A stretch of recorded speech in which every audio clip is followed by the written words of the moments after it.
थे मनोहर दास जी, नागेर दास जी के चेला थे। 190 साल की 100 साल की लगभग की उनकी उम्र थी।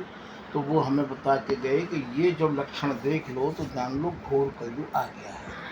तो पहले मरेंगे भूस भुसैया। भूस भुसैया का अर्थ ये है कि गीदड़ खत्म होना शुरू हो जाएगा।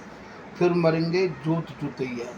जब बैल कटना चालू हो जाए तो तुम ये जान लेना कि अब ये कलयुग अपनी दस्तक देना शुरू कर रहा है। फिर मरेंगे मुसलमान भैया। जब ये मुसलमान कंट्रियों में आपस में लड़ाई द्वंद्व छिड़ जाए तब आप जान लो कि ये कलयुग के अंत का समय आ गया है। और फिर मरेंगे सब जनैया। सब जनैया माने सब लोग ऐसे मरेंगे कि 10 को फेंक के आओगे तो 20 घर में मरे मिलेंगे। जैसा कि अभी कोरोना काल में आप लोगों को देखने के लिए मिला, ये बीमारी सब हुई थी, ये उस मनोहर दास जी के बताए हुए लक्षण हैं। राधिका दास जी रामायणी एक बहुत अच्छे संत थे। तो उन्होंने हमसे एक बार कहा, हम जब सन 87 में दूसरे आश्रम का निर्माण कर रहे थे तो उन्होंने कहा, राधा प्रसाद जी आप क्यों जो है इन पत्थरों के चक्कर में पड़ रहे हो। भविष्य में कोई पुजारी और कोई भंडारी और कोई अधिकारी नहीं मिलेगा, समय बहुत भीषण आ रहा है। तब उन्होंने अपना अनुभव एक हमको सुनाया था कि इसे जब तुम देख लो तो ध्यान कर लेना कि अब कलयुग का अंत आ गया है। मैंने कहा बताइए महाराज जी। तो बोले सतयुग त्रेता द्वापर कलयुग ये 4 युग हैं। और ब्रह्मा जी हमारे सृष्टि करता है। ब्रह्मा जी ने जब इन युगों की आयु निश्चित कर दी, 4,32,000 जैसे कलयुग की कर दी, उस हिसाब से द्वापर की कर दी, त्रेता की कर दी, सतयुग की कर दी। तो ब्रह्मा जी ने जब सृष्टि की रचना की थी तो 28 नरकों की रचना भी ब्रह्मा जी ने की थी। 28 नरकों की रचना भी ब्रह्मा जी ने ही की थी। तो ब्रह्मा जी ने इनकी उम्र तो निश्चित कर दी, पर 28 नरकों को वो बांटना भूल गए। नरक नहीं बांट पाए।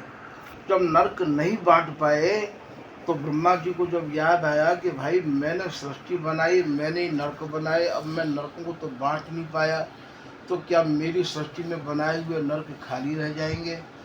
तो उन्होंने देवताओं की सभा बुलाई। देवताओं में सब देवता आए, बृहस्पति, कुबेर, इंद्र, चरुण, वरुण, सब देवता आए। देवताओं ने प्रणाम किया, ब्रह्मा जी कैसे जो है आपने हमें यहाँ बुलाया। तो उन्होंने अपनी व्यथा बताई कि देवगणों में जो है नरकों को नहीं बांट पाया। तो उन्होंने कहा कि अब बांट दो। तो उन्होंने सर्वप्रथम सतयुग को बुलाया।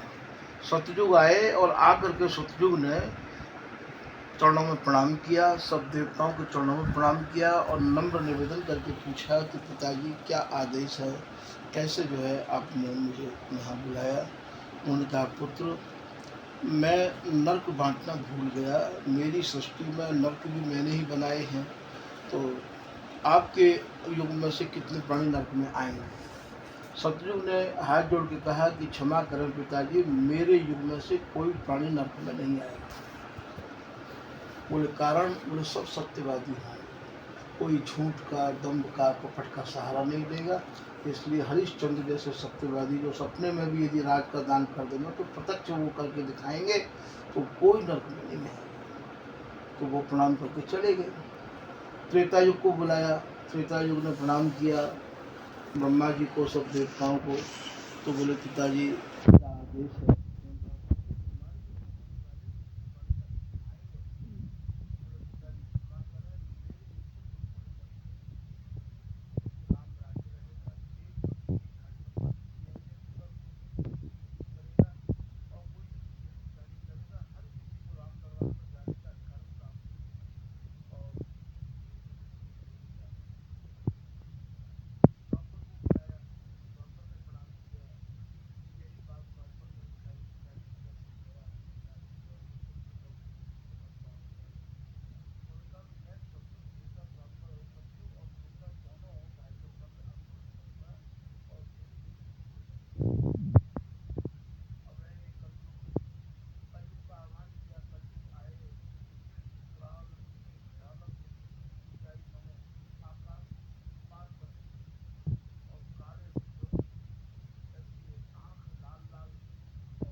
वहाँ खड़ा रहा, किसी को प्रणाम नहीं किया।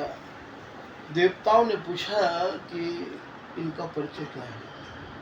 तो ब्रह्मा जी ने कहा कि यही हमारे चतुर्थ पुत्र हैं जिनका नाम कलयुग है।